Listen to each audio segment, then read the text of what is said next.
ماضی کے نامور اداکار افضال احمد انتقال کر گئے۔ پاکستان فلم، ٹی وی اور اسٹیج کے ماضی کے نامور اداکار افضال احمد انتقال کر گئے۔ وہ کئی سال سے فالج کے مرض میں مبتلا تھے۔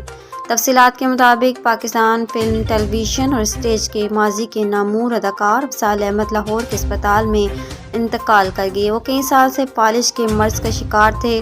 جنرل اسپتال انتظامیہ کے مطابق افضال احمد کو برین ہیمریج ہوا تھا اور گزشتہ روز اسپتال لایا گیا۔ دوسری جانب لیجنڈری اداکار کے لواحقین کے مطابق انہیں آخری وقت میں جنرل اسپتال میں بیڈ بھی نہ مل سکا۔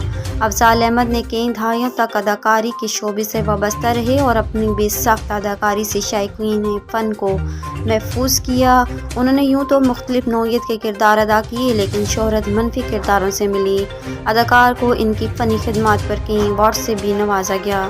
لیجنڈری اداکار کے مشہور فلموں میں دہلیز، بلندی سمیت درجنوں فلمیں شامل ہیں، جبکہ متعدد مشہور ٹی وی ڈراموں میں بھی لازوال کردار ادا کیے۔ اسٹیج کی دنیا میں ان کا ڈرامہ میلی چادر کو اتنی پذیرائی ملی کہ مسلسل کئی سال تک وہ اسٹیج کیا جاتا رہا۔